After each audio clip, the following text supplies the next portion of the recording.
یوسف علیہ السلام کا قصہ۔ قرآن کریم نے اس قصے کو احسن القصص کہا ہے۔ اس کے بارے میں اللہ تعالیٰ نے پوری ایک سورت یعنی سورہ یوسف نازل فرمائی۔ اس قصے میں دو عظیم نبیوں کا تذکرہ ہے، سیدنا یعقوب بن اسحاق علیہ السلام اور یوسف بن یعقوب علیہ السلام کا۔ اپنے بھائیوں کی وجہ سے یوسف علیہ السلام کن حالات کا شکار ہوئے، آپ اس کا تفصیل سے ذکر سنیں گے۔ سورہ یوسف مکی ہے اور یوسف علیہ السلام کا قصہ اگرچہ ابتلاء و آزمائش کی داستان ہے، لیکن اس میں اور بھی بہت سے فوائد ہیں۔ سننے والا اس سے لطف اندوز ہوتا ہے، اپنے اندر رحم اور انس کے جذبات محسوس کرتا ہے۔ اس قصے میں ان حالات کی طرف بھی اشارہ ہے جو انبیاء کے ساتھ پیش آتے ہیں۔ عام انبیاء کے حالات واقعات سے معلوم ہوتا ہے کہ پہلے وہ آسودہ حال تھے، لیکن جب انہوں نے دعوت دی تو ان کی قوم نے انہیں جھٹلایا، پھر آزمائش کا سلسلہ شروع ہوا، پھر ان کی قوموں پر عذاب آیا۔ اس قصے میں معاملہ اس کے بالکل برعکس ہے۔ اس میں شروع میں ابتلاء آزمائش کا دور ہے، پھر آسانی اور فراوانی کی داستان ہے۔ ایسا کیوں ہوا؟ علماء کے اس بارے میں مختلف اقوال ہیں۔ عطا رحمت اللہ علیہ فرماتے ہیں، غمزدہ پریشان حال اگر یوسف علیہ السلام کے قصے کو سنتا ہے تو اس کے دل کو سکون ملتا ہے، وہ مطمئن ہو جاتا ہے، اس لیے کہ اس میں تنگی کے بعد آسانی ہے، مشکلات کے بعد اللہ کی نعمتوں کا نزول اس سے ظاہر ہے۔ سورہ یوسف سورہ ہود کے بعد نازل ہوئی۔ سورہ ہود میں انبیاء کرام کے تذکرے کے بعد قوم ہود اور قوم صالح کی تباہی کا ذکر آتا ہے، پھر ان اقوام کا تذکرہ ہے جو تباہ و برباد ہوئی۔ پھر سورہ یوسف عام الحزن میں نازل ہوئی۔ یہ وہ سال تھا جس میں نبی صلی اللہ علیہ وسلم کے چچا ابو طالب فوت ہوئے۔ ابو طالب ہر طرح آپ کا ساتھ دیتے رہے تھے، یہاں تک کہ رسول اکرم صلی اللہ علیہ وسلم فرماتے ہیں، قریش نے مجھ سے صحیح معنوں میں دشمنی کا آغاز ابو طالب کی وفات کے بعد کیا۔ ایک قول کے مطابق ابو طالب کی وفات کے صرف 3 دن بعد آپ کی پیاری اور محبوب بیوی، جنت کی عورتوں کی سردار، دنیا جہان کی افضل ترین عورتوں میں سے ایک سیدہ خدیجہ الکبریٰ رضی اللہ عنہا اس دنیا سے رخصت ہو گئی۔ انا للہ و انا الیہ راجعون۔ یہاں تک کہ ابن عباس رضی اللہ عنہما فرماتے ہیں، رسول اللہ صلی اللہ علیہ وسلم نے 4 خط کھینچے، پھر صحابہ کرام کو مخاطب کر کے فرمایا، جانتے ہو یہ خط میں نے کیوں کھینچے ہیں؟ انہوں نے کہا، ہم نہیں جانتے۔ تو آپ صلی اللہ علیہ وسلم نے فرمایا، جنت کی افضل ترین عورتیں 4 ہیں، ایک مریم بنت عمران، دوسری خدیجہ بنت خویلد، تیسری فاطمہ بنت محمد، اور چوتھی فرعون کی بیوی آسیہ بنت مزاحم رضی اللہ عنہن اجمعین۔ سیدہ خدیجہ رضی اللہ عنہا اور ابو طالب کی وفات کا آپ صلی اللہ علیہ وسلم کو بہت شدید صدمہ ہوا۔ تب آپ کی تسلی کے لیے اللہ تعالیٰ نے سورہ یوسف نازل فرمائی اور آپ کو یقین دلایا کہ تنگی کے بعد فراخی ہوتی ہے، اور اس صورت میں سبق آموز واقعات اور عبرتوں کا تذکرہ یکجا کر دیا گیا ہے، جبکہ دوسرے انبیاء کے قصے قرآن اور احادیث میں مختلف مقامات پر ہیں۔ یہ قصہ قرآن کریم میں ایک جگہ کیوں ذکر کیا گیا، اس میں کیا حکمت تھی، اور باقی قصے مختلف مقامات پر کیوں بکھرے ہوئے ہیں، اس بارے میں علامہ قرطبی رحمت اللہ علیہ فرماتے ہیں، اللہ تعالیٰ نے انبیاء علیہ السلام کے قصے تکرار کے ساتھ ذکر کیے ہیں۔ ایک ہی بات کو بلاغت و بیان کے اصول کے تحت مختلف پیرائے میں ذکر کیا ہے، جیسا کہ ابراہیم علیہ السلام کا قصہ ہے۔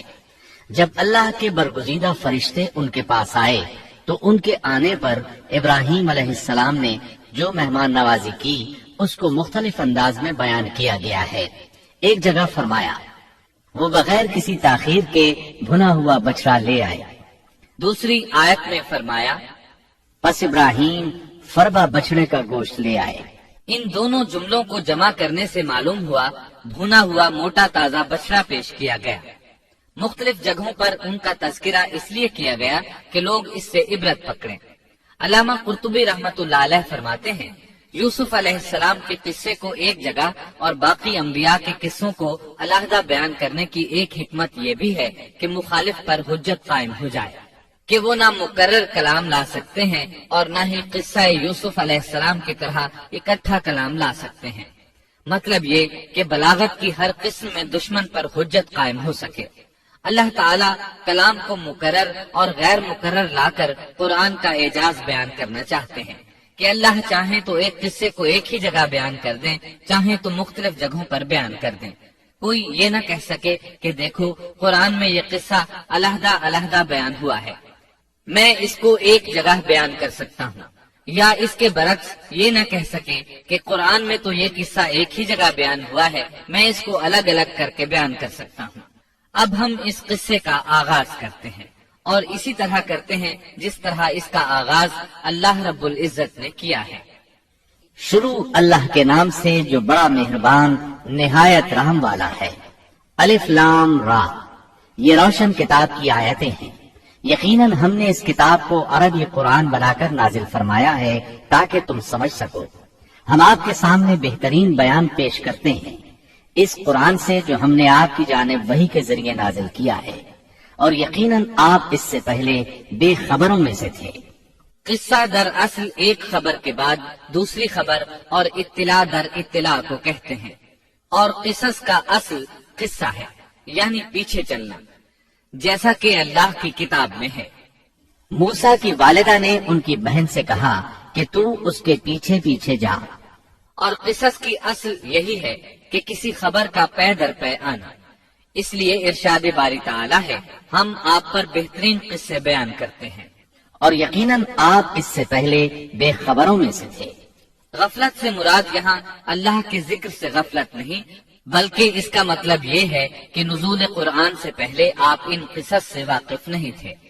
اللہ تعالیٰ سورہ یوسف آیت 4 اور 5 میں فرماتے ہیں، جب یوسف نے اپنے باپ سے ذکر کیا کہ ابا جی، میں نے 11 ستاروں اور سورج چاند کو خواب میں دیکھا ہے کہ وہ سب مجھے سجدہ کر رہے ہیں، یعقوب نے کہا، پیارے بچے، اپنے اس خواب کا ذکر اپنے بھائیوں سے نہ کرنا، ایسا نہ ہو کہ وہ تیرے ساتھ کوئی فریب کاری کرے، شیطان تو انسان کا کھلا دشمن ہے۔ رؤیا سے مراد وہ خواب ہے جس کو انسان نیند کی حالت میں دیکھے، اور رؤیت سے مراد وہ حقیقت ہے جس کو انسان حالت بیداری میں اپنی آنکھوں سے دیکھے۔ تو یوسف علیہ السلام نے خواب میں دیکھا کہ 11 ستارے اور سورج اور چاند انہیں سجدہ کر رہے ہیں۔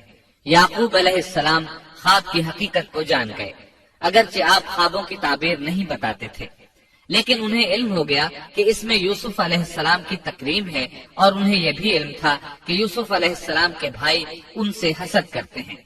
اسی لیے انہوں نے یوسف علیہ السلام سے کہا کہ اپنے بھائیوں کو یہ خواب نہ سنانا۔ یوسف علیہ السلام کے 11 بھائی تھے، بنیامین ان کے سگے بھائی تھے، باقی 6 ایک ماں سے اور 4 2 لونڈیوں سے تھے۔ حقیقی بھائی ان سے حسد نہیں کرتا تھا، وہ عمر میں ان سے چھوٹا تھا، باقی سب ان سے حسد کرتے تھے، اور اس حسد کی وجہ یہ تھی کہ یعقوب علیہ السلام ان سے والہانہ محبت کرتے تھے۔ اسی طرح بنیامین سے بھی انہیں بہت لگاؤ تھا، مطلب یہ کہ ان دونوں سے انہیں زیادہ محبت تھی، اور محبت میں کمی بیشی کوئی بری چیز نہیں، البتہ نبی کریم صلی اللہ علیہ وسلم نے فرمایا، ان میں عدل سے ضرور کام لیں۔ غرض یعقوب علیہ السلام کو ان دونوں سے زیادہ محبت تھی، ان کا دل ان کی طرف زیادہ مائل تھا، یہاں تک کہ لمحہ بھر بھی انہیں نظروں سے اوجھل نہیں کرتے تھے۔ یوسف علیہ السلام کے بھائی جب کھیل کے لیے نکلتے تو یعقوب علیہ السلام فرماتے، یوسف کو یہیں چھوڑ دو، گویا ہر وقت ان کا پہرا دیتے تھے۔ اللہ تعالیٰ سورہ یوسف آیت 6 میں فرماتے ہیں، اور اسی طرح تجھے تیرا پروردگار برگزیدہ کرے گا، اور تجھے معاملہ فہمی یعنی خوابوں کی تعبیر بھی سکھائے گا، اور اپنی نعمت تجھے بھرپور عطا فرمائے گا، اور یعقوب کے گھر والوں کو بھی، جیسے کہ اس نے اس سے پہلے تیرے دادا اور پردادا یعنی ابراہیم و اسحاق کو بھی بھرپور اپنی نعمت دی۔ یقیناً تیرا رب بہت بڑے علم والا اور زبردست حکمت والا ہے۔ یعنی آپ کو منتخب کر لیا اور تمام بھائیوں سے آپ کو چن لیا، اور یعقوب علیہ السلام کے سارے بیٹوں سے آپ کا انتخاب کیا، اور اس دور کے لوگوں میں سے آپ کو نبوت دینے کا ارادہ کیا۔ مزید یہ کہ وہ لوگوں کو خوابوں کی تعبیر بھی بتاتے تھے، اور آیت میں جس نعمت کا ذکر ہے اس سے مراد نبوت کی نعمت ہے، اور یہ قصہ اللہ تعالیٰ نے نصیحت کے لیے ذکر کیا ہے۔ اللہ تعالیٰ سورہ یوسف آیت 7 اور 8 میں فرماتے ہیں، یقیناً یوسف اور اس کے بھائیوں میں دریافت کرنے والوں کے لیے بڑی بڑی نشانیاں ہیں، جبکہ انہوں نے کہا کہ یوسف اور اس کا بھائی بنسبت ہمارے باپ کو بہت زیادہ پیارا ہے، حالانکہ ہم طاقتور جماعت ہیں، کوئی شک نہیں کہ ہمارے ابا سری غلطی میں ہے۔ کہا جاتا ہے کہ یہودیوں نے نبی کریم صلی اللہ علیہ وسلم سے یوسف علیہ السلام کے قصے کے متعلق سوال کیا تو یہ مکمل صورت انہیں قصہ سنانے کے لیے نازل ہوئی، جبکہ بنی اسرائیل کو یہ مکمل قصہ معلوم نہ تھا، اور جو معلوم تھا وہ بھی تحریف شدہ تھا۔ قرآن ان کی اس تحریف کو واضح کرنے کے لیے بھی نازل ہوا، اور جو بھی بنی اسرائیل کا شخص یا کوئی اور اس کے متعلق پوچھے گا اس کے لیے عبرتیں اور نصیحتیں ہیں۔ یوسف کے بھائیوں نے کہا کہ ہمارا باپ یوسف اور اس کے بھائی سے زیادہ محبت کیوں کرتا ہے، جبکہ ہم ایک جماعت ہیں۔ اپنے باپ کے اس عمل پر اعتراض کیا، اور یقیناً یہ ایک بہت برا گمان تھا۔ زلال کا معنی گمراہی ہوتا ہے، لیکن کبھی خطا پر بھی بولا جاتا ہے، اور انہوں نے باہمی مشورہ کیا اور سوچ بچار کے بعد یوسف علیہ السلام کے قتل کی تجویز طے ہوئی۔ اللہ تعالیٰ آیت 9 میں فرماتے ہیں، یوسف کو تو مار ہی ڈالو یا اسے کسی نامعلوم جگہ پھینک دو کہ تمہارے والد کا رخ صرف تمہاری طرف ہی ہو جائے، اس کے بعد تم نیک ہو جانا۔ مطلب یہ کہ وہ آپس میں کہنے لگے یوسف کو قتل کر دو۔ اس پر بڑے بھائی یہودا نے مداخلت کی اور کہا قتل بہت سنگین جرم ہے، اس پر وہ بولے تب پھر اسے کہیں غائب کر دو تاکہ باپ کی توجہ تمہاری طرف ہو جائے اور یوسف والی رکاوٹ ختم ہو جائے۔ دیکھیے کیسی سوچ ہے، پہلے برائی کریں گے پھر توبہ کریں گے اور نیک بن جائیں گے۔ بھلا کیا ایسا آدمی جو برائی اس نیت سے کرتا ہے بعد میں توبہ کر لے گا، کیا اس کی توبہ قبول ہوگی؟ علماء فرماتے ہیں توبہ کا دروازہ کھلا ہے۔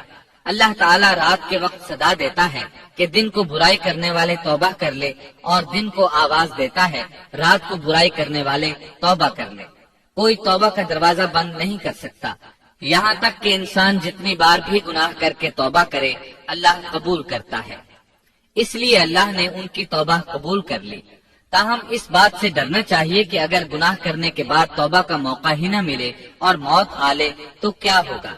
یہ بات نہایت ہی خوفناک ہے کہ توبہ کا موقع ہی نہ ملے۔ اللہ تعالیٰ آیت نمبر 10 میں فرماتے ہیں، ان میں سے ایک نے کہا یوسف کو قتل تو نہ کرو بلکہ اسے کسی اندھے کنویں کی تہ میں ڈالاؤ کہ اسے کوئی آتا جاتا قافلہ اٹھا لے جائے، اگر تمہیں کرنا ہی ہے تو یوں کرو۔ یہودا نے انہیں قتل سے روکا اور کہا قواسم کے راستے میں عموقی نام کا کنواں ہے، اسے اس میں ڈال دو، کوئی گزرتا ہوا قافلہ اسے اٹھا لے جائے گا، اس سے نجات ہی پانا چاہتے ہو تو یہ کام کرو۔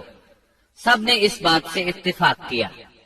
اب اپنے باپ کے پاس گئے، باپ سے انہوں نے جو کہا آیت 11 اور 12 میں آتا ہے، انہوں نے کہا ابا آخر آپ یوسف کے بارے میں ہم پر اعتبار کیوں نہیں کرتے؟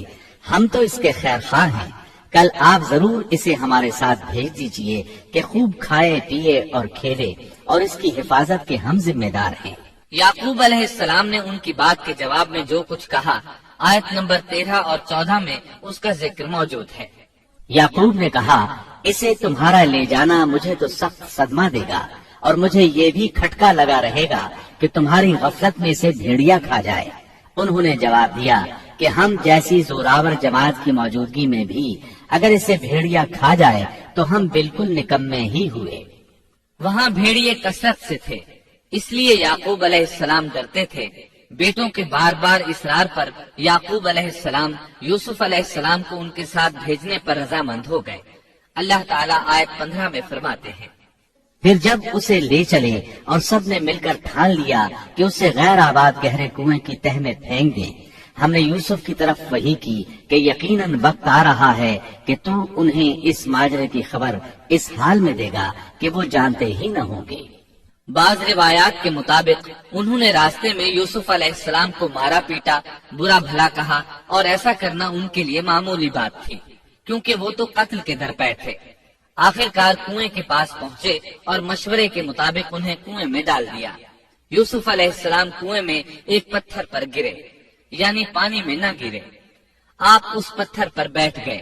اللہ تعالیٰ کی طرف سے انہیں تسلی دی گئی کہ آپ پریشان نہ ہوں، بہت جلد آپ کنویں سے نکلیں گے اور انہیں ان کے اس گھناؤنے فعل کے بارے میں بتلائیں گے، اور انہیں اس بات کا گمان بھی نہیں ہوگا کہ ایسا وقت بھی آئے گا۔ یوسف علیہ السلام کو کنویں میں ڈالنے کے بعد انہوں نے گھر جانے کی تیاری کی۔ آیت نمبر 16 میں آتا ہے، اور عشاء کے وقت وہ سب اپنے باپ کے پاس روتے ہوئے پہنچے۔ امام آمش قاضی شرح رحمت اللہ علیہ کی مجلس میں بیٹھے تھے۔ ایک عورت آئی، اس کا ایک آدمی سے جھگڑا تھا، وہ بہت شدت سے رو رہی تھی۔ آمش بولے، آپ دیکھتے نہیں یہ کس بری طرح رو رہی ہے؟ ان کا مطلب یہ تھا کہ یہ سچی ہے۔ قاضی شرح فرمانے لگے، یوسف علیہ السلام کے بھائی رات کو روتے ہوئے اپنے باپ کے پاس آئے تھے، بس فیصلہ رونے پر نہیں انصاف پر ہونا چاہیے۔ اب یوسف علیہ السلام کے بھائیوں نے باپ کو تفصیل سنائی۔ اللہ تعالیٰ اس کا ذکر آیت 17 میں فرماتے ہیں، اور کہنے لگے کہ ابا جی ہم تو آپس میں دوڑنے لگ گئے اور یوسف کو ہم نے سامان کے پاس چھوڑا، بس اسے بھیڑیا کھا گیا۔ آپ تو ہماری بات نہیں مانیں گے، گو ہم بالکل سچے ہی ہوں۔ سو انہوں نے یہ بات بتائی، لیکن اس سے جھوٹ صاف ظاہر ہو رہا تھا، جیسا کہ اگلی آیت میں ہے۔ اور یوسف کے کرتے کو جھوٹ موڑ کے خون سے خون آلود بھی کر لائے تھے۔ ابن عباس رضی اللہ عنہما فرماتے ہیں کہ انہوں نے بکری ذبح کی اور یوسف علیہ السلام کی قمیص پر اس کا خون مل لیا اور خون میں لت پت قمیص یعقوب علیہ السلام کے پاس لے آئے۔ جب یعقوب علیہ السلام نے دیکھا تو فرمانے لگے، یہ بھیڑیا بھی کتنا رحم دل تھا، میرے بیٹے کو تو کھا لیا اور قمیص کو کچھ نہیں کہا، تمہاری عقل کہاں ہے؟ اس بات کا ذکر آیت 18 میں ہے۔ باپ نے کہا، یوں نہیں، بلکہ تم نے اپنے ہی دل سے ایک بات بنا لی ہے، بس صبر ہی بہتر ہے، اور تمہاری بنائی ہوئی باتوں پر اللہ ہی سے مدد کی طلب ہے۔ ادھر دوسری طرف کیا ہوا؟ آیت 19 میں اللہ فرماتے ہیں، اور ایک قافلہ آیا اور انہوں نے اپنے ایک پانی لانے والے کو بھیجا، اس نے اپنا ڈول لٹکا دیا اور کہنے لگا، واہ واہ، خوشی کی بات ہے، یہ تو ایک لڑکا ہے۔ انہوں نے اسے مال تجارت قرار دے کر چھپا دیا، اور اللہ اس سے باخبر تھا جو وہ کر رہے تھے۔ تفصیل اس کی یہ ہے کہ ایک قافلہ اس کنویں کے پاس سے گزرا جس میں یوسف علیہ السلام موجود تھے۔ انہوں نے پانی کی تلاش میں ایک خادم کو بھیجا، وہ کنویں تک پہنچا، اس نے کنویں میں ڈول لٹکایا، یوسف علیہ السلام اس ڈول میں بیٹھ گئے۔ خادم نے ڈول نکالا تو اس میں ایک خوبصورت بچے کو دیکھا، مارے خوشی کے وہ پکار اٹھا، یہاں ایک لڑکا ہے۔ اس زمانے میں غلاموں اور لونڈیوں کی تجارت ہوتی تھی، انہیں خوف محسوس ہوا کہ کہیں یہ لڑکا ان سے چھن نہ جائے۔ اس خوف کے پیش نظر انہوں نے یوسف علیہ السلام کو چھپا لیا۔ انہوں نے یہ بھی سوچا کہ شاید یہ بھاگا ہوا غلام ہے، اگر اس کا مالک آ گیا تو وہ اسے لے جائے گا۔ یہ قافلہ مدائن سے مصر جا رہا تھا۔ جب یہ مصر پہنچے تو انہوں نے یوسف علیہ السلام کو معمولی قیمت میں فروخت کر دیا۔ معمولی قیمت میں فروخت کرنے کی جلدی بھی انہوں نے اسی خیال کے تحت کی کہ کہیں اس کا مالک نہ آ جائے۔ ابن عباس رضی اللہ عنہما فرماتے ہیں کہ انہوں نے یوسف علیہ السلام کو صرف 20 درہم میں بیچ دیا، اور یہ نہایت معمولی قیمت تھی۔ آیت نمبر 21 میں ہے، مصر والوں میں سے جس نے اسے خریدا تھا اس نے اپنی بیوی سے کہا کہ اسے بہت عزت و احترام کے ساتھ رکھو، بہت ممکن ہے کہ یہ ہمیں فائدہ پہنچائے یا اسے ہم اپنا بیٹا ہی بنا لیں۔ یہ شخص مصر کا وزیر خزانہ تھا، بے اولاد تھا۔ اس نے سوچا شاید یہ لڑکا بڑا ہو کر اچھا انسان بنے، لہذا کیوں نہ ہم اسے بیٹا بنا لیں۔ اس طرح یوسف علیہ السلام وزیر خزانہ کے گھر پلے بڑھے۔ وزیر خزانہ عزیز مصر کہلاتا تھا۔ عزیز نے آپ کو بیٹوں کی طرح رکھا۔ آپ کچھ بڑے ہوئے تو شاہی محل کی دیکھ بھال آپ کے ذمہ لگا دی گئی، شاہی محل کے تمام اختیارات آپ کے سپرد کر دیے گئے۔ اللہ تعالیٰ آیت 21 اور 22 میں فرماتے ہیں، یوں ہم نے مصر کی سرزمین میں یوسف کا قدم جما دیا کہ ہم اسے خواب کی تعبیر کا کچھ علم سکھا دیں۔ اللہ اپنے ارادے پر غالب ہے، لیکن اکثر لوگ بے علم ہوتے ہیں۔ اور جب یوسف پختگی کی عمر کو پہنچ گئے تو ہم نے اسے قوت فیصلہ اور علم دیا. ہم نیک کاروں کو اسی طرح بدلہ دیتے ہیں. یوسف علیہ السلام بہت پاکیزہ اور توحید والے ماحول میں پروان چڑھے. گھر کا سارا انتظام انہی کے ہاتھ میں تھا. آپ بہت بصیرت اور سوجھ بوجھ سے گھر کا نظام چلا رہے تھے. ابھی عزیز مصر کی بیوی نے آپ کو گمراہ کرنے کی کوشش نہیں کی تھی کہ علم اور بصیرت کی صفات آپ میں موجود تھی. مفسرین لکھتے ہیں جب یوسف علیہ السلام کی عمر 17-18 سال کی ہوئی تو جوانی کے ساتھ ان کے حسن میں مزید اضافہ ہوا. حسن یوسف واقعی بے مثال تھا. نبی اکرم صلی اللہ علیہ وسلم فرماتے ہیں معراج کی رات میری ملاقات یوسف علیہ السلام سے ہوئی. ایسا لگتا تھا کہ دنیا کا نصف حسن یوسف علیہ السلام کو ملا ہے. مفسرین اس کی وضاحت کرتے ہیں کہ حسن کو اللہ تعالیٰ نے 2 حصوں میں تقسیم کیا ہے. آدھا حسن یوسف علیہ السلام کو دیا اور آدھا باقی ساری مخلوق میں تقسیم کر دیا. اللہ اکبر، یہ ہے حسن یوسف. اور جب یوسف کے حسن کی کیفیت یہ ہے تو پھر اس کے خالق کے کیا کہنے. جب عزیز مصر کی بیوی نے ان کا حسن دیکھا تو بے اختیار ہو گئی. اس کے اندر ہیجان پیدا ہوا. اس نے یوسف علیہ السلام سے بدکاری کا ارادہ کر لیا. ان کے ساتھ لطف و عنایت کا سلسلہ شروع کر دیا اور پھسلانے کے جتنے طریقے ہو سکتے تھے وہ اختیار کیے. ناز و نخرے کے ساتھ اس سے پیش آنے لگی. اللہ آیت 23 میں فرماتے ہیں اس عورت نے جس کے گھر میں یوسف تھے یوسف کو بہلانا پھسلانا شروع کیا کہ وہ اپنے نفس کی نگرانی چھوڑ دے اور دروازے بند کر کے کہنے لگی لو آ جاؤ. یوسف نے کہا اللہ کی پناہ، وہ میرا رب ہے، مجھے اس نے بہت اچھی طرح رکھا ہے. بے انصافی کرنے والوں کا بھلا نہیں ہوتا ہے. مطلب یہ کہ آخر نوبت یہاں تک پہنچ گئی کہ ایک دن اس نے سارے دروازے بند کر لیے اور کہنے لگی آئیے یوسف، میں نے یہ زیب و زینت آپ کے لیے کی ہے. یوسف علیہ السلام فرمانے لگے اللہ کی پناہ، یہ ناممکن ہے، میں ایسا نہیں کر سکتا. کیا میں اپنے مالک کی گھر والی سے بدکاری کروں جس نے مجھے اپنے بیٹوں کی طرح ناز و نعمت میں رکھا؟ یہ بہت بڑا ظلم ہے اور ظالم لوگ فلاح نہیں پا سکتے. آپ نے فوراً انکار کر دیا اس لیے کہ آپ صاحب علم تھے، صاحب حلم تھے، بادشاہ کے مقام اور مرتبے کو جاننے کے ساتھ برائی کے نقصانات سے بھی باخبر تھے. خود صاحب فضل تھے اور اہل فضل کے مقام و مرتبے سے بھی واقف تھے. قرآن کریم کی آیات آپ کی طہارت اور پاکیزگی بیان کر رہی ہیں.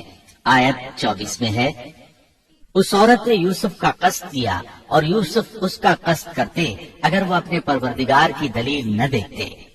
یوسف علیہ السلام نے اس کا ارادہ نہیں کیا، یہاں تک کہ اللہ تعالیٰ کی مہربانی سے ان کے دل میں اس گناہ کا خیال تک نہیں آیا. اللہ تعالیٰ نے آخر آپ کو علم بھی دیا تھا اور حلم بھی. آپ بادشاہ کے مرتبے سے واقف تھے، نیک تھے، جانتے تھے زانی کبھی فلاح نہیں پا سکتا، بلکہ آپ نے تو فوراً کہہ دیا اللہ کی پناہ، میں ایسا ہرگز نہیں کر سکتا. اتنی بڑی آزمائش میں ان کے دل میں خیال آنا ممکن تھا. جیسا کہ سخت گرمی اور پیاس کی حالت میں کسی کو ٹھنڈے پانی کا گلاس ملے تو دل میں پانی پی لینے کا خیال ضرور آتا ہے، لیکن پھر یاد آتا ہے کہ وہ روزے سے ہے. لیکن یوسف علیہ السلام کے دل میں تو اتنا سا خیال بھی نہیں آیا. اس کی وجہ یہ تھی کہ آپ نے اپنے رب کی دلیل دیکھی تھی. وہ دلیل کیا تھی اس بارے میں مفسرین کے مختلف اقوال ہیں.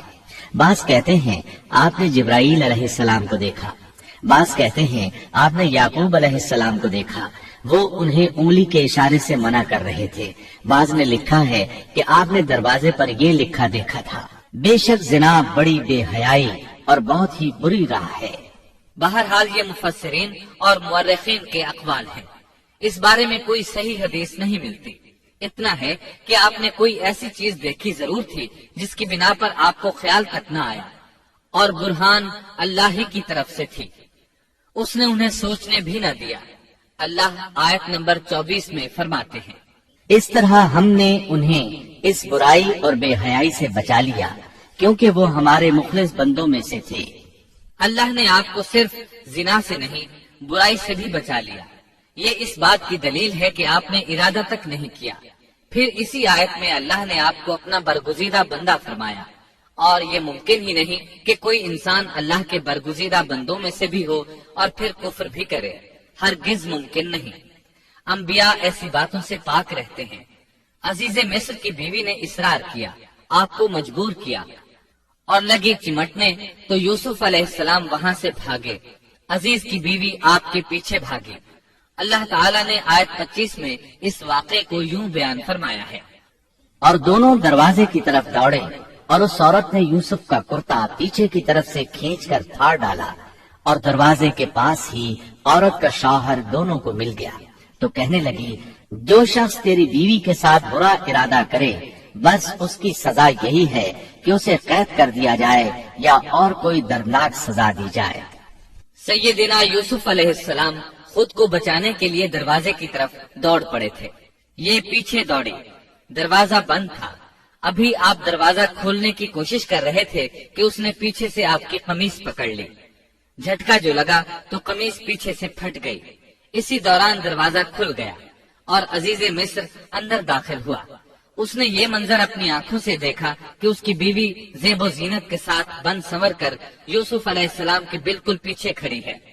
اسی وقت اس نے خود کو الزام سے بچانے کے لیے کہہ دیا، جو تیری بیوی کے ساتھ برائی کا ارادہ رکھتا ہے اس کا کیا بدلہ ہے؟ پھر خود ہی کہنے لگی، اسے قید خانے میں بند کر دینا چاہیے۔ ایسا اس نے اس لیے کہا کہیں وہ یوسف علیہ السلام کو قتل نہ کر دے۔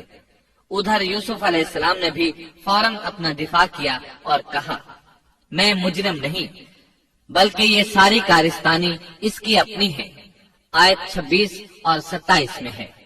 یوسف نے کہا، یہ عورت ہی مجھے پھسلا رہی تھی، اور عورت کے قبیلے ہی کے ایک شخص نے گواہی دی کہ اگر اس کا کرتا آگے سے پھٹا ہوا ہو تو عورت سچی ہے اور یوسف جھوٹ بولنے والوں میں سے ہے، اور اگر اس کا کرتا پیچھے کی جانب سے پھٹا ہوا ہو تو عورت جھوٹی ہے اور یوسف سچوں میں سے ہے۔ یہ گواہ کون تھا؟ اس بارے میں دو قسم کی روایات ہیں۔ پہلی روایت یہ ہے کہ وہ دودھ پیتا بچہ تھا، اس نے کہا کہ اس عورت نے بہکایا ہے اور یہ اللہ کا معجزہ تھا۔ دوسری روایت یہ ہے کہ عزیز مصر کے ساتھ اس کا چچا زاد تھا، اس نے کہا، قمیص دیکھو کہاں سے پھٹی ہے، پیچھے سے پھٹی ہے تو یوسف سچے اور آگے سے پھٹی ہے تو پھر وہ سچی ہے، یوسف جھوٹے ہیں۔ آیت نمبر 28 میں آتا ہے، سو جب خاوند نے دیکھا کہ یوسف کا کرتا پیٹھ کی جانب سے پھٹا ہوا ہے تو صاف کہہ دیا کہ یہ تو عورتوں کی چال بازی ہے، بے شک تمہاری چال بازی بہت بڑی ہے۔ سید قطب کہتے ہیں، عزیز مصر ان لوگوں میں سے تھا جن کے نزدیک شرف کی کوئی قیمت نہیں تھی۔ اگر اس میں غیرت ہوتی تو اس کا خون کھولتا، وہ عورت پر برہم ہوتا، لیکن اس نے غصے کے بغیر کہا۔ آیت 29 میں ہے، یوسف اب اس بات کو جانے دو، اور اے عورت تو اپنے گناہ سے توبہ کر، بے شک تو گناہ گاروں میں سے ہے۔ اس کے علاوہ اس نے کوئی اور بات نہ کی، یہاں تک کہ یوسف علیہ السلام کو گھر ہی میں رہنے دیا، جدا بھی نہ کیا۔ لیکن پھر یہ خبر شہر میں آگ کی طرح پھیل گئی، عورتیں طرح طرح کی باتیں کرنے لگی، لوگ عزیز مصر کی بیوی کو تانے دینے لگے۔ آیت 30 میں ہے، اور شہر کی عورتوں میں چرچا ہونے لگا کہ عزیز مصر کی بیوی اپنے جوان غلام کو اپنا مطلب نکالنے کے لیے بہلانے پھسلانے میں لگی رہتی ہے، اس کے دل میں یوسف کی محبت بیٹھ گئی ہے، ہمارے خیال میں تو وہ سری گمراہی میں ہے۔ یہ چرچا ہونے لگا کہ عزیز مصر کی بیوی ایک غلام کے ساتھ برائی پر تل گئی، اگر کسی آزاد کے ساتھ ایسا کرتی تو معاملہ اور تھا، غلام سے محبت کر بیٹھی، یہ تو اس نے بے وقوفی کی انتہا کر دی، اس طرح اسے خوب برا بھلا کہا گیا۔ یہ خبر عزیز مصر کی بیوی تک بھی پہنچ گئی۔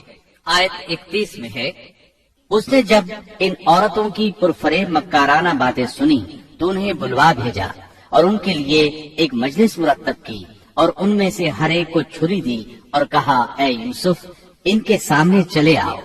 ان عورتوں نے جب اسے دیکھا تو بہت بڑا جانا اور اپنے ہاتھ کاٹ دیے، اور زبان سے نکل گیا کہ اللہ کی پناہ، یہ انسان تو ہرگز نہیں، یہ تو یقیناً کوئی بہت ہی بزرگ فرشتہ ہے۔ وضاحت اس کی یہ ہے کہ اس عورت نے اپنے گھر میں ایک دعوت کا انتظام کیا، تمام عورتوں کو اس دعوت میں بلایا، دعوت کا انتظام اس طرح کیا کہ سب کے لیے ایک تکیہ لگایا، پھل سامنے رکھے اور ہر ایک کو ایک ایک چھری تھما دی۔ ساتھ ہی یوسف علیہ السلام سے کہا کہ مجلس میں آ جائیں۔ جب یوسف علیہ السلام آئے تو وہ انہیں دیکھ کر مبہوت رہ گئیں۔ ان کے حسن سے اس قدر متاثر ہوئی کہ اپنا ہوش نہ رہا اور پھلوں کے بجائے اپنے ہاتھ کاٹ ڈالے، لیکن اس کا انہیں احساس تک نہ ہوا۔ سبحان اللہ، کیا حسن تھا جس کی وجہ سے انہوں نے اپنے ہاتھ کاٹ لیے اور خبر تک نہ ہوئی۔ کہنے لگی یہ تو کوئی فرشتہ معلوم ہوتا ہے، انسان اتنا خوبصورت کیسے ہو سکتا ہے؟ آیت 32 میں ہے، اس وقت عزیز مصر کی بیوی نے کہا، یہ ہے وہ جس کے بارے میں تم مجھے تانا دے رہی تھی۔ میں نے ہر چند اس سے اپنا مطلب حاصل کرنا چاہا، لیکن یہ بال بال بچا رہا، اور جو کچھ میں اس سے کہہ رہی ہوں اگر یہ نہ کرے گا تو یقیناً یہ قید کر دیا جائے گا، اور بے شک یہ بہت ہی بے عزت ہوگا۔ یہ آیت اس بات کی واضح دلیل ہے کہ یوسف علیہ السلام نے برائی کا ارادہ نہیں کیا تھا۔ پھر بات یہیں پر ختم نہیں ہو گئی، بلکہ تمام عورتیں یوسف علیہ السلام پر ٹوٹ پڑیں۔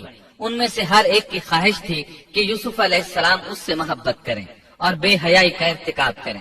اپنی عزت اور شرف کو انہوں نے خاک میں ملا دیا۔ یوسف علیہ السلام کے حسن پر فریفتہ ہو گئی۔ اس کیفیت کو دیکھ کر یوسف علیہ السلام نے اپنے رب سے دعا کی۔ آیت 33 اور 34 میں آتا ہے، یوسف نے دعا کی کہ اے میرے پروردگار، جس بات کی طرف یہ عورتیں مجھے بلا رہی ہیں اس سے تو مجھے جیل خانہ بہت پسند ہے۔ اگر تو نے ان کا مکر و فریب مجھ سے دور نہ کیا تو میں تو ان کی طرف مائل ہو جاؤں گا اور بالکل نادانوں میں جا ملوں گا۔ اس سے ظاہر ہوا سب عورتیں یوسف علیہ السلام کو اپنی طرف متوجہ کر رہی تھیں۔ انہوں نے ہر طریقہ اختیار کیا، لیکن یوسف علیہ السلام نے کسی ایک کی طرف توجہ نہ دی۔ اللہ نے انہیں بچا لیا اور عورتوں کی چال کو ناکام بنا دیا۔ اس واقعے کی خبر بھی لوگوں میں پھیل گئی۔ عزیز مصر کی بیوی کو پتہ چل گیا کہ یہ خبریں پورے شہر میں پھیل گئی ہیں اور لوگ اسے ہی قصوروار ٹھہرا رہے ہیں۔ تب وہ اپنے خاوند کے پاس گئی، اس سے کہا، اب کیا کیا جائے؟ سب لوگ مجھے ہی الزام دے رہے ہیں، معاملہ بہت پھیل گیا ہے، اس بات کو دبانے کے لیے کچھ کرنا چاہیے۔ عزیز مصر نے کہا، پھر کیا کیا جائے؟ آخر آپس میں مشورہ ہوا، دونوں اس پر متفق ہو گئے۔ ابن عباس رضی اللہ عنہما فرماتے ہیں، انہوں نے یوسف علیہ السلام کو ایک گدھے پر سوار کیا اور ایک ڈھول والا ساتھ کر دیا اور یہ منادی کرائی کہ اس عبرانی غلام نے اپنی مالکہ کے ساتھ برائی کی کوشش کی ہے، لہٰذا اسے اس جرم کی پاداش میں جیل میں ڈالا جاتا ہے۔ گویا انہوں نے اپنے پر سے الزام ختم کرنے کا یہ منصوبہ سوچا۔ اس بارے میں اللہ آیت 35 میں فرماتے ہیں، پھر ان تمام نشانوں کے دیکھ لینے کے بعد بھی انہیں یہی مصلحت معلوم ہوئی کہ یوسف کو کچھ مدت کے لیے قید خانے میں رکھیں۔ انہوں نے یہ اس لیے کہا تاکہ یوسف علیہ السلام پر تہمت لگائی جا سکے۔ اس طرح یوسف علیہ السلام قید خانے میں آ گئے۔ ان کے ساتھ 2 نوجوان اور قید خانے میں بھیجے گئے تھے۔ کچھ دن ساتھ رہنے کے بعد وہ جان گئے کہ یوسف علیہ السلام نیک سیرت انسان ہیں، عبادت گزار نوجوان ہیں۔ ایک رات دونوں نوجوانوں نے خواب دیکھے۔ صبح ہوئی تو دونوں یوسف علیہ السلام کے پاس گئے اور اپنا اپنا خواب سنایا۔ قرآن کریم آیت 36 میں اس کو یوں بیان کرتا ہے، اس کے ساتھ ہی 2 اور جوان بھی جیل خانے میں داخل ہوئے۔ ان میں سے ایک نے کہا کہ میں نے خواب میں اپنے آپ کو شراب میں چوڑتے دیکھا ہے، اور دوسرے نے کہا میں نے اپنے آپ کو دیکھا ہے کہ میں اپنے سر پر روٹی اٹھائے ہوئے ہوں جسے پرندے کھا رہے ہیں۔ ہمیں آپ اس کی تعبیر بتائیے، ہمیں تو آپ خوبیوں والے شخص دکھائی دیتے ہیں۔ قید خانے کے قیدی بھی جان چکے تھے کہ یوسف علیہ السلام نیک ہیں۔ آپ نے سوچا یہ دین کی دعوت دینے کا بہترین موقع ہے۔ انہوں نے جو کچھ ان سے کہا وہ آیت نمبر 37 اور 38 میں اس طرح آیا ہے، یوسف نے کہا تمہیں جو کھانا دیا جاتا ہے اس کے تمہارے پاس پہنچنے سے پہلے ہی میں تمہیں اس کی تعبیر بتلا دوں گا۔ یہ سب اس علم کی بدولت ہے جو مجھے میرے رب نے سکھایا ہے۔ میں نے ان لوگوں کا مذہب چھوڑ دیا ہے جو اللہ پر ایمان نہیں رکھتے اور آخرت کے بھی منکر ہیں۔ میں اپنے باپ دادوں کے دین کا پابند ہوں، یعنی ابراہیم، اسحاق اور یعقوب کے دین کا۔ ہمیں ہرگز یہ سزاوار نہیں کہ ہم اللہ کے ساتھ کسی کو بھی شریک کریں. ہم پر اور تمام اور لوگوں پر اللہ کا یہ خاص فضل ہے، لیکن اکثر لوگ ناشکری کرتے ہیں. آپ نے سب سے پہلے اپنا تعارف کرایا، ابراہیم اور یعقوب علیہ السلام کے بارے میں بتایا، اور اس زمانے کے لوگ ابراہیم علیہ السلام کو مانتے تھے. ابراہیم علیہ السلام معروف تھے، جانے پہچانے تھے. نبی کریم صلی اللہ علیہ وسلم سے پوچھا گیا کہ کریم یعنی عزت دار کون ہے؟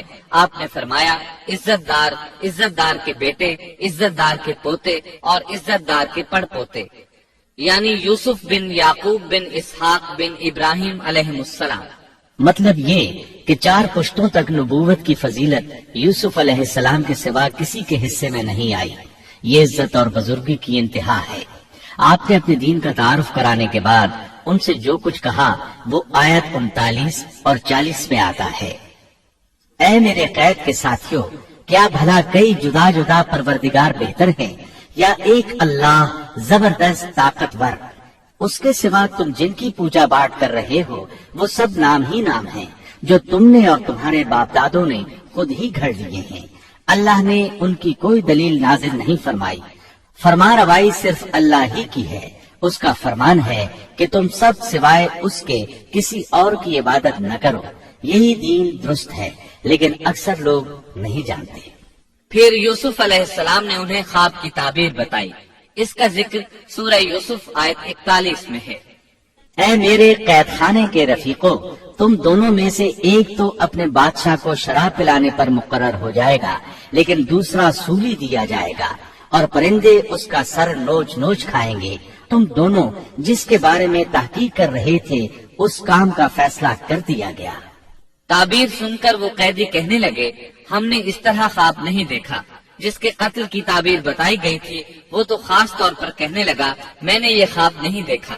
اس پر یوسف علیہ السلام نے فرمایا یہ اللہ کا فیصلہ ہے، تبدیل نہیں ہو سکتا. پھر آپ نے دوسرے قیدی سے فرمایا اور جس کی نسبت یوسف کا گمان تھا کہ ان دونوں میں سے یہ چھوٹ جائے گا، اس سے کہا کہ اپنے بادشاہ سے میرا ذکر بھی کر دینا. پھر اسے شیطان نے اپنے بادشاہ سے ذکر کرنا بھلا دیا اور یوسف نے کئی سال قید خانے ہی میں کاٹے. پھر اسی طرح ہوا. ایک کو پھانسی پر چڑھا دیا گیا، دوسرا بادشاہ کو شراب پلانے پر مقرر ہوا، لیکن وہ یوسف علیہ السلام کا ذکر کرنا بھول گیا. اللہ تعالیٰ آیت 42 میں فرماتے ہیں شیطان نے اسے بھلا دیا.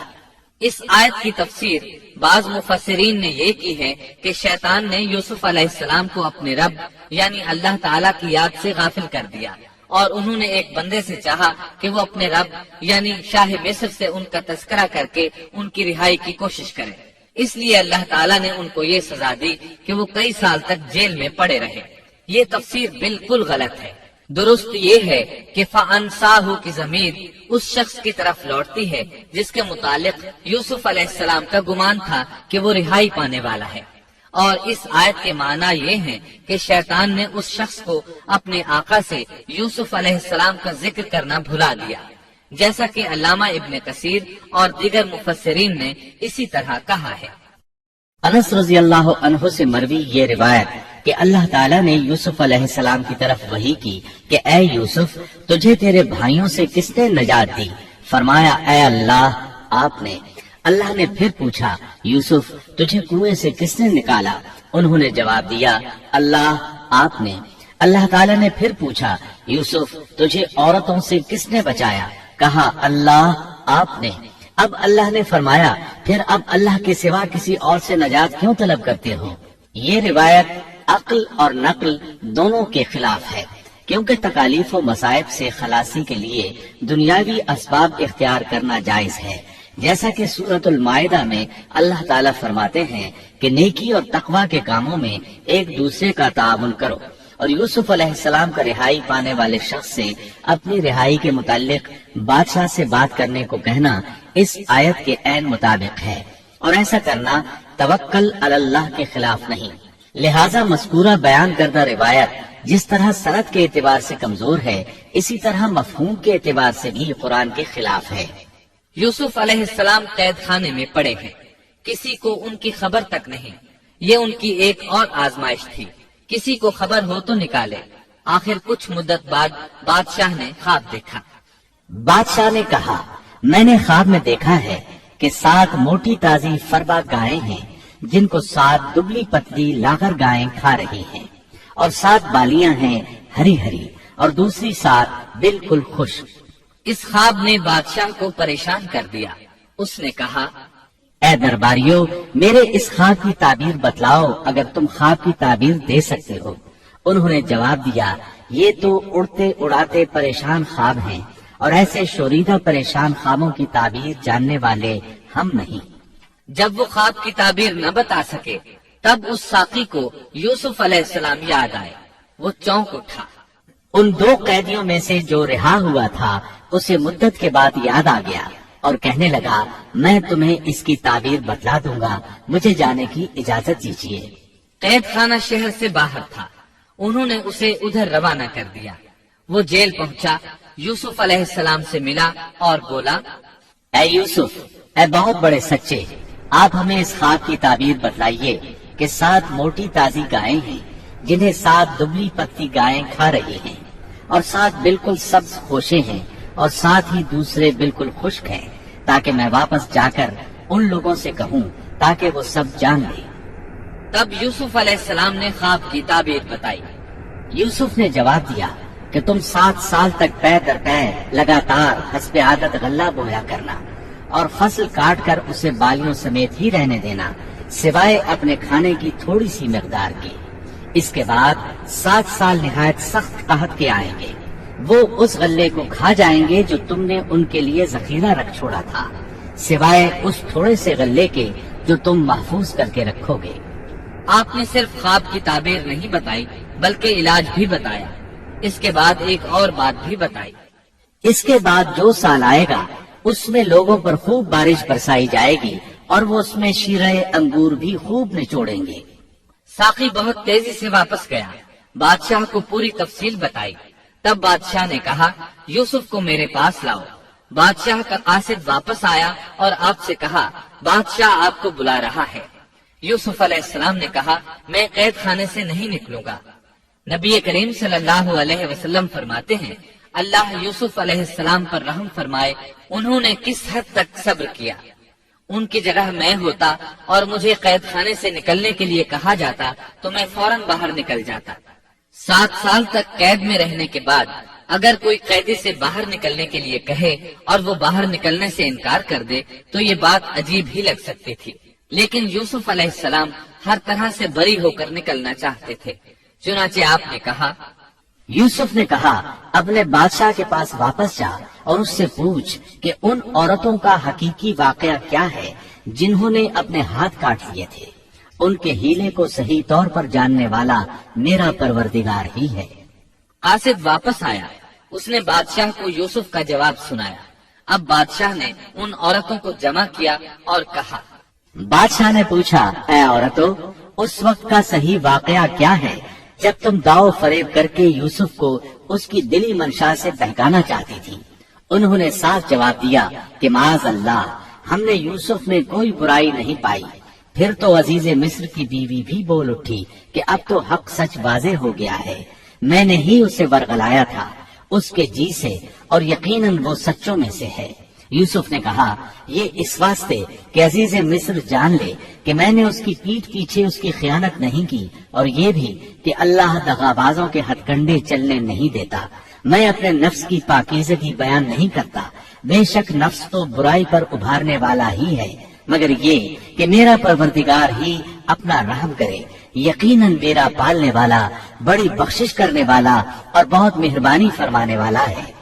بعض مفسرین کے نزدیک یہ یوسف علیہ السلام کا قول ہے، اور یہ انہوں نے اس وقت کہا جب جیل میں ان کو یہ ساری تفصیل بتلائی گئی، یا بعض کے بقول بادشاہ کے پاس جا کر انہوں نے یہ کہا۔